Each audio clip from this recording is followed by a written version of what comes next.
नमस्ते भारत राइजिंग में आपका स्वागत है। चैनल पर नए हैं तो लाइक शेयर सब्सक्राइब और कमेंट करना मत भूलिएगा। कमेंट्स प्लीज़ करा करिए, हमें पता चलता है कि आपको हमारा कंटेंट कैसा लग रहा है, अच्छा लग रहा है, नहीं लग रहा है, जैसा भी लग रहा है, लेकिन आप हमें बताइएगा ज़रूर। अभी फ़िलहाल छावा मूवी चल रही है और छावा मूवी को ही लेकर के अभी हम लोगों ने आपसे एक उसका मूवी रिव्यू पोस्ट किया था। डेफिनेटली ये मूवी मैं सबको कहूँगी, कई सारे लोगों का इसको लेकर के कॉन्फ्लिक्टिंग व्यू है और सबका अपना एक अलग मानना भी है कि उन्होंने हिस्ट्री को बहुत तक सही नहीं दिखाया, बहुत सारी चीज़ें हैं। लेकिन अगर हम इस पॉइंट को एक बार साइड में रख भी दें कि उन्होंने हिस्ट्री को सही नहीं दिखाया, तो एटलीस्ट वो उस टॉपिक के ऊपर ला करके उन्होंने एक मूवी बनाई जिस पे कई सालों से लोग मूवी नहीं बना रहे थे।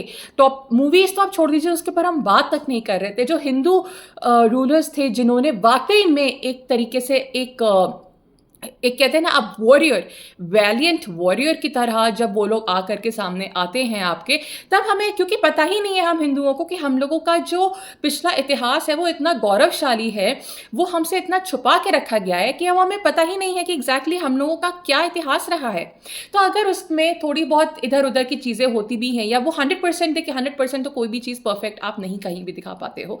थोड़ा सा आप जब सिनेमा में होते हो तो आप एक आर्टिस्टिक फ्रीडम लेते ही हो। चाहे जब हम देखते होंगे वो मूवीज़ थी जैसे जोधा अकबर वगैरह, तो उसमें भी उन लोगों ने बहुत हद तक एक आर्टिस्टिक फ्रीडम लिया था। उसमें जिस तरीके से अकबर को दिखाया गया था, ऋतिक रोशन को, तो अकबर की जो रियल फोटोज हैं आप उनको देखोगे तो ऋतिक रोशन और अकबर में कोई सिमिलैरिटी नहीं है। तो शायद उनको फिर एक ऐसा एक्टर लेना चाहिए था जो अकबर जैसा लगता है एकदम भी, लेकिन देखिए वहां पे भी उन्होंने ऐसा एक्टर लिया जो कि उससे मैच नहीं करता था। तो कहने का मेरा मतलब ये है कि हाँ, definitely there are a lot of things to improve होनी चाहिए, लेकिन हुई नहीं है। लेकिन फिलहाल उन्होंने इस चीज़ को लेकर के एक मूवी बनाई है, यही अपने में एक बहुत ही बड़ी काबिल तारीफ बात है। तो अब अगर हम बात करते हैं छावा की, तो छावा, आप मेरे कॉन्वर्सेशन पे आगे जाने से पहले प्लीज़ आप ये एक 30-40 सेकंड का वीडियो है, इसको ज़रूर से देखिएगा। कैसी लगी मूवी मैम?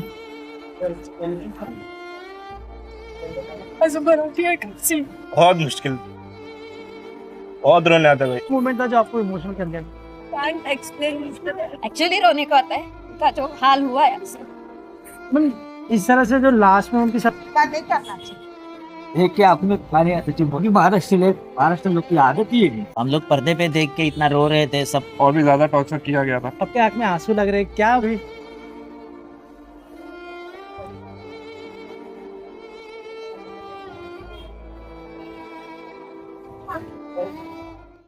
अब जबकि आपने ये वीडियो देख लिया है और आपने लोगों के उसके बाद के रिएक्शंस देखे हैं, ये नेचुरल रिएक्शंस हैं, they are not paid artist ना, इनको पैसा दे करके नहीं ये रिएक्शन लिया गया है, ये इनका रिएक्शन आया है वाकई में खुद के बाद ये मूवी देखने से। अब आप समझ लीजिए कि कितना हम लोगों के पूर्वजों ने हमारे लिए बलिदान दिया, हम लोग आज कर ही क्या रहे हैं।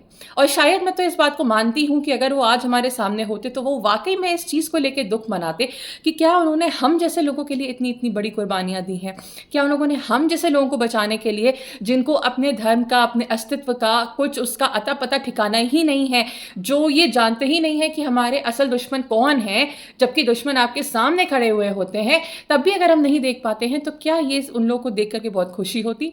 एकदम भी नहीं। किस तरीके से हमारे सिख गुरुओं ने अपनी जान दी औरंगज़ेब जैसे क्रूर इंसान के सामने। मैं उसे कभी भी बादशाह औरंगज़ेब नहीं कहती, क्योंकि वो मेरे लिए कभी भी बादशाह नहीं रहा है और ना होगा कभी भी। लेकिन जिस तरीके से ऐसे क्रूर हत्यारों के सामने हम लोगों के पूर्वज खड़े रहे हैं, तो क्या वो आज देख के हमें खुश होते? किस तरीके से जो संभाजी महाराज की इतनी कम उम्र में मृत्यु हुई थी, 30-31 साल पे तो आजकल लोग क्लबिंग पार्टीज करते हैं, सब कुछ करते हैं, उस टाइम पर पे उन्होंने अपनी जान दी क्योंकि उनको धर्म बचाना था। आज की स्थिति को वो देखते तो वाकई बहुत दर्द में होते। लेकिन अभी हम आपको कुछ ऐसी चीज़ें बताएंगे जो मूवी में उन्होंने नहीं दिखाई, और क्योंकि आपको मूवी में ये चीज़ें नहीं दिखी हैं, उसके बावजूद लोगों का ये रिएक्शन रहा है। तो अब जब मैं आपको जो सच्चाई बताऊंगी, आप अगर इसको दिमाग में थोड़ा सा भी सोच लें तो आप अंदर से कांप जाओगे। हम आपको बताते हैं जो उन्होंने मूवी में दिखाया है ना, जीभ छीन ली, नाखून छीन के हटा दिए, ये तो कहते हैं ना वो टिप ऑफ द आइसबर्ग है, जिस तरीके से उनका टॉर्चर दिखाया, क्योंकि शायद आप स्क्रीन पे इतना दिखा भी नहीं सकते जो उन लोगों ने किया। तो आप समझ लीजिए कि उनके साथ वाकई में कितना दुखदायी और बर्बरिक तरीके से व्यवहार किया गया था इन जालिमों के द्वारा। आते हैं अब हम मेन टॉपिक पे, और अब हम जानते हैं कि संभाजी महाराज के साथ हुआ क्या था एग्जैक्टली। तो किस तरीके से औरंगज़ेब ने छत्रपति संभाजी महाराज को मारा था बर्बरता से। तो पहली बात तो ये कि एक तख्ता कुला करके एक टोपी होती है जो कि ईरान में पहनाई जाती थी क्रिमिनल्स को, है ना, जो दोषी होते थे और जो अपराधी होते थे उनको वो टोपी पहनाई जाती थी। तो वो एक मल्टी कलर्ड, एक रंग बिरंगा रोब जैसा होता था, उसको पहनाया जाता था। उसके ऊपर उन पे सर पे होती थी एक मोटी सी ना लकड़ी का ऐसा टोपी जैसा होता था। वो दिखाने के लिए वो थोड़े से ना ऐसे मजाकिया जोकर के तरीके के रंग के वो कपड़े में वो होते थे, दिखाने के लिए कि समाज से ये अलग है और इनका मजाक उड़ना है। तो पहले तो यहाँ पे होता था। उसके बाद जब ये हुआ तो उनके यहाँ गर्दन पे एक हैवी, अच्छा खासा मोटा लकड़ी का पीस, ब्लॉक जो आप कहते हो, वो टांग दिया गया था। अब आप सोचिए, अगर हम लोग यहाँ पे कुछ टाइम के लिए ना थोड़ा हैवी सेट ही पहन लेते हैं ना ज्वेलरी का, तो हमको दर्द होने लगता है, हमारे को सांस आने में प्रॉब्लम होती है। उनके उस गर्दन पे वो टंगा रहा होगा, उनको कितना दर्द और कितनी पीड़ा हुई होगी और कितना कष्ट हुआ होगा। लेकिन चलिए ठीक है, हमको तो वो भी याद नहीं है। उनके वो जो हाथ थे ना, उसी ब्लॉक से बांध दिए गए थे। तब आप समझ लीजिए कि कंटिन्यूस आकर आप एक ऐसी पोजीशन में रहते हैं, आपको कितना दर्द होता होगा। आप 2 घंटे अपना हाथ ऐसे नहीं रख सकते हैं, और उनको कितने दिन ये पीड़ा झेलनी पड़ी होगी। आगे आते हैं, उन यहीं पे औरंगज़ेब ने नहीं किया। वैसे औरंगज़ेब की एक बात तो मैं ज़रूर से मानूंगी कि जब कोई इंसान क्रूरता या बर्बरता पे उतरता है ना, तो उसके दिमाग में आइडियाज़ भी बहुत अच्छे आते हैं कि वो और किस तरीके से किसी को परेशान कर सके। तो इस मामले में तो औरंगज़ेब वाकई एक विजनरी था, क्योंकि उसको ये समझ में आता था ना कि मुझे किसी को ऐसे परेशान करना है, तो वो किसी भी हद तक के जाके कुछ भी सोच के कुछ भी कर दिया करता था, क्योंकि उसको अपना धर्म बढ़ाना था, जो सीधी सी बात है। उसने बाद में उसी ब्लॉक पे, लकड़ी के चौखड़े पे, उसने मोटी मोटी ना, जो आप कहते हो घंटियाँ, वो टंगवा दी। अब आप समझ ही लीजिए कि वो घंटियों में कितना वजन होगा, और एक साथ अगर आप यहाँ पर 10-15 घंटियाँ टांग देंगे तो आपकी हालत क्या होगी। आप अभी अपनी गर्दन पे घंटियाँ टांगे देख लीजिए, आप हटा दीजिए लकड़ी का ब्लॉक, तब आप मुझे बताइएगा कि कैसा होता है। उनके शरीर के ऊपर लोहे की कड़ियाँ, हाथ से लेके पैर, ऊपर से नीचे सब बांध दिया गया था। उसके बाद जो कलश, जो उनके साथ वो कवि हैं उनके, उन दोनों को बहुत टॉर्चर किया गया, और उनके ऊपर लोगों को बोला गया कि आप इनको मारो, पीटो, इनके ऊपर पत्थर फेंको, सब कुछ करो। तो ये सब भी हुआ था। उसके बाद संभाजी महाराज को एक ऊंट पे, जो ड्वार्फ होता है ना, कैसे मैं बताऊं, नाटा सा एक ऊंट था, उसके ऊपर उनको बिठा करके और ढोल नगाड़े बजवा करके उनको हर जगह परेड करवाई गई थी, बेइज्जत करने के लिए, क्योंकि वो अपना धर्म बदलने को तैयार नहीं थे। उसके बाद जब संभाजी महाराज को दरबार में लेके गए इन सब क्रूरताओं के बाद, तो वो खून से लथपथ थे। आप सोचिए, हम लोग को एक छोटी सी खरोंच लगती है ना, उसमें हम लोग पूरा चीख चिल्लाहट मचा करके आसपास के लोगों को बोल करके हंगामा क्रिएट कर देते हैं। उस इंसान ने उस उम्र में इतना कष्ट झेल लिया, आप मुझे ये बात बताएं। उसके बाद भी वो लेकिन झुके नहीं औरंगज़ेब के सामने। यही थी उनकी इतनी बड़ी बड़ियाई, जो हम कहते हैं ना, इसको तो अब मुझे सच बताऊँ ना, तो बोलते हुए भी अच्छा नहीं लग रहा है। वो झुके नहीं। मैं प्राउड हूँ इस चीज़ के लिए, खुशी मेरे को इस चीज़ की कि मैं प्राउड हूँ उनके लिए। खून से लथपथ हो, तब भी औरंगज़ेब के सामने उन्होंने शेर की दहाड़े दी थी। उनके अंदर ये जज्बा था कि कुछ भी हो जाए, मैं इनके सामने झुकूंगा नहीं। उसी रात औरंगज़ेब को यही था ना कि मेरे सामने अब तक झुक क्यों नहीं रहा है। तो उस क्रूर और निहायती, मैं उसको इंसान कभी मान नहीं सकती, और मैं उसको जानवर की श्रेणी में भी नहीं रखना चाहती, क्योंकि जानवरों के अंदर भी ना भावनाएं होती हैं, प्यार होता है, और जो उनके होते हैं वो उनके लिए बहुत प्यार करते हैं। औरंगज़ेब वो इंसानी शायद मुझे नहीं लगता था, वो कुछ था ही, वो शायद आप कह सकते हो वो शैतान था, जो एक इंसान के भेष में आया, एक इंसानी चोले में उसने जन्म लिया, लेकिन वो शैतान से कम नहीं था। उसने अपनी नफ़रत यही नहीं रोकी, उसने लोहे की सरियाएँ, जो गर्म लोहे की सरियाएँ थीं, वो संभाजी की आँख में घुसेड़ दी थी। उनके हाथ पैर काट दिए गए थे संभाजी के। आप समझ रहे हैं, शायद आप नहीं समझेंगे क्योंकि हमने ये कष्ट कभी देखा ही नहीं, क्योंकि हम लोग तो आज जो जी रहे हैं ना, इन लोगों की इस बलिदानी की वजह से जी रहे हैं, वरना हाँ शायद हम भी पाकिस्तान या अफगानिस्तान जैसा एक हम भी देश होते।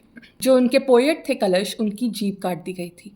जब संभाजी महाराज को ये बात पता चली तो उन्होंने खाना त्याग दिया था।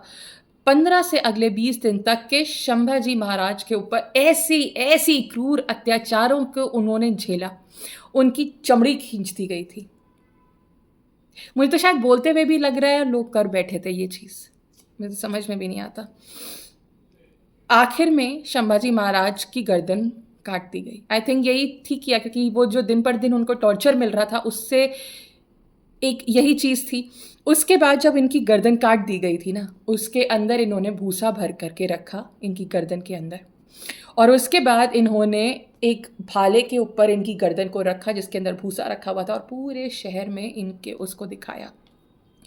इस औरंगजेब, इस बर्बर औरंगजेब ने, जिसके नाम पे, शर्मनाक बात यह है, जिसके नाम पे दिल्ली में औरंगजेब रोड, ये रोड रही है हमारे यहाँ, इस बर्बर को कांग्रेस जैसी पार्टी ने इतने सालों तक के सामने ला करके मेन रोड दिल्ली की उसके नाम पे करी।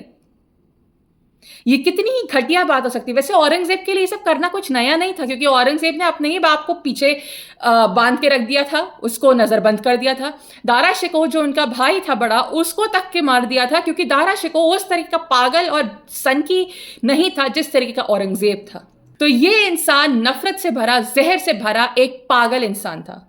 और मैं इसको इंसान भी नहीं कहूंगी, ये एक, हम कहते हैं ना, डीमन था, ये एक राक्षस था, ये राक्षस था, ये इंसान नहीं था, औरंगजेब जो था।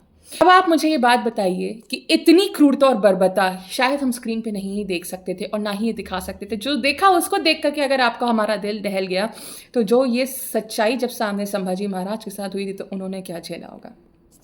बहुत से लोग आकर के यहाँ पे बोलना शुरू कर दिया उन्होंने कि आप उनका रिलीजियस एस्पेक्ट दिखाते, सेक्युलरिज्म का ये होता, आपने ये नहीं बताया कि वो लड़कियों को ये करते थे, वो करते थे। हर इंसान की ना, आपको कुछ अगर किसी चीज का अच्छा दिखाया जा रहा है तो आपको दिखाना है कि हिंदुओं में कुछ अच्छा हो ही नहीं सकता ना, किसी ना किसी तरीके से उसको नीचे दिखाना जरूरी है, ताकि हम हिंदुओं को शर्मनाक फील करा सके कि तुम लोगों ने जो ये बलिदानी दी है, ऐसा कोई मतलब नहीं है वो, लेकिन चरित्र से ऐसे थे इसीलिए। तो ये चरित्र की बातें औरंगजेब के ऊपर क्यों नहीं आती हैं, अकबर के ऊपर ये बातें क्यों नहीं आती हैं, जो अकबर द ग्रेट जिसको बोला जाता है, क्यों नहीं अकबर की वो सच्चाई सामने लेकर के आई जाती है। ये क्यों नहीं बताया जाता है कि अकबर जिन जिन राजाओं के, हिंदू राजाओं की बेटियों से शादी करते थे, उसके पीछे की कहानी क्या थी, वो कभी कोई नहीं आपको बताएगा और ना कभी कोई आपको सुनाएगा। ये जो सेक्युलर है ना, ये जितने लेफ्टिस्ट है ना, आप इनके ढोंग में आना बंद कर दें। कोई इंसान, चाहे आप हो या हम हो, चाहे हम कितने भी बड़े भगवान के भक्त क्यों ना हो, हम भी परफेक्ट नहीं हो सकते। हम लोग क्या परफेक्ट होंगे, हम तो भगवान में 100 कमियां निकालते हैं। उसने मेरी नहीं सुनी, उसने मेरे लिए ये नहीं किया, फलाने ने मेरे लिए नहीं किया, ढिमकाने नहीं, तो हम परफेक्ट नहीं हो सकते। लेकिन ये लेफ्टिस्ट लिबरल हमको आकर के ज्ञान जरूर देंगे कि किस तरीके से हिंदुओं के राजाओं ने, हिंदुओं के योद्धाओं ने, जो हम लोगों का इतिहास रहा है, उसको ये लोग काले उसके ऊपर कैसे कर सकते हैं, वो ये जरूर दिखाएंगे। तो हाल फिलहाल में अभी बात मेरी बस इतनी सी यही है कि आप एक बार, मैं कहती हूं, भले ही इस मूवी में 100 बुराइयां क्यों ना आपको देखें, मेरे कहने पे एक रिक्वेस्ट रहेगी आपसे, एक बार जाकर के इस मूवी को जरूर से देख करके आइएगा। अपनी आने वाली पीढ़ी को दिखाएगा कि उनका कितना ग्लोरियस, कितना उनका ऐसा पास्ट रहा है कि जिसके वजह से उनको अपना सीना ठोक के कहना चाहिए कि हम हिंदू हैं, ना कि शर्म खानी चाहिए कि हम हिंदू हैं। हिंदू होना ना बहुत सौभाग्य की बात होती है। ये अभी आपको इसलिए शायद समझ नहीं आ रहा क्योंकि हम लोग को इतना फ्रीडम मिला हुआ है। हाँ, किसी और धर्म में होते तो शायद, अगर जब हमें इतना फ्रीडम ना मिलता ना, तब हमें पता चलता कि हाँ, अभी आप जब कुंभ जो चल रहा है उसमें आप देख ही रहे होंगे कितने सारे अलग अलग देश के फिरंगी यहाँ आ रहे हैं और वह सनातन धर्म अपना रहे हैं। तो क्या वो सब मूर्ख हैं? क्या उनके पास पैसे की कमी है? क्या उनके पास किसी चीज़ की कमी है? क्यों वो छोड़ छोड़ के आ रहे हैं?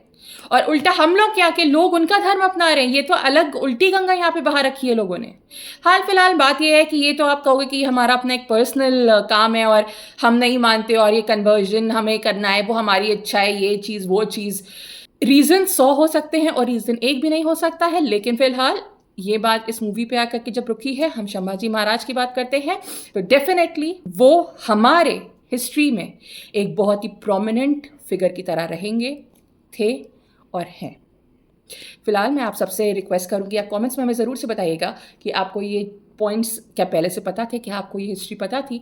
अगर हमने इसमें कुछ मिस किया है तो क्या हमने मिस किया है, हम नीचे डिस्क्रिप्शन बॉक्स में ये लिंक भी डाल देंगे, आप जाके चाहें तो आप खुद भी पढ़ सकते हैं इसको। क्या हमें इसमें कुछ और ऐड करना चाहिए था, या ये इन्फॉर्मेशन आपको सुन के कैसा लगा? फिलहाल हम आपके कॉमेंट्स का ज़रूर से नीचे वेट करेंगे। तब तक के लिए नमस्ते, थैंक यू।